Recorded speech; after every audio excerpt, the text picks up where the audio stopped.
Ang mabuting balita ng Panginoon ayon kay San Mateo.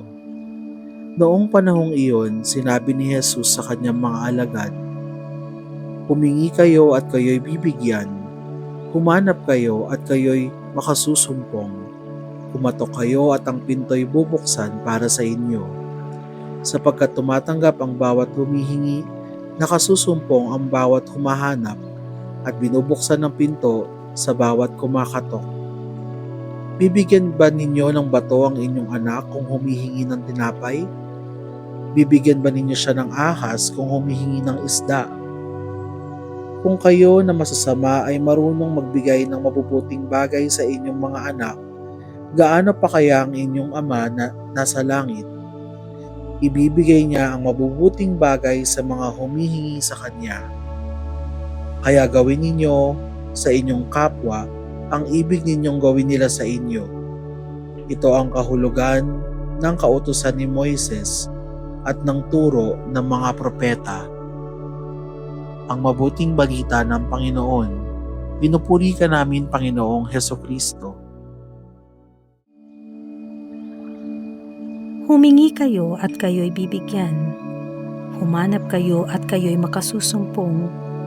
Kumatok kayo at ang pinto'y bubuksan para sa inyo.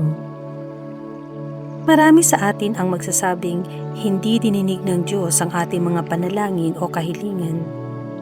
Humingi naman ako pero bakit hindi ibinigay? Hinanap ko ang kalooban niya, hindi ko naman natagpuan.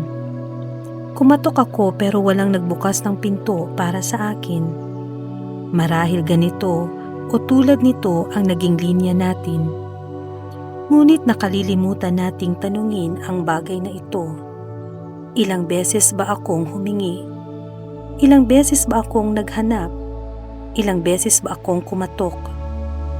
Marami sa atin ang nag-aakala na basta humingi ka lang ayos na. Nakalilimutan natin na sa paghingi, mahalaga ang paulit-ulit. Ang isang bata na humihingi sa kanyang ama ay hindi lamang isang beses nagsasabi rito, kundi pangungulit pa nga. Hindi siya titigil hanggat hindi sumasagot ang ama. Bilang mga anak ng Diyos, matuto rin nawa tayong mangulit sa ating ama. Hindi natin alam ang isasagot niya, pero nakasisiguro tayo na sasagot siya. At para bagang pangungulit natin ay tanda lamang ng pagtitiyaga natin sa panalangin. Pagnilayan kung gaano kakakulit na anak sa ating Diyos Ama. Suriin kung sapat na ba ang inilalaan na oras sa pagdarasal.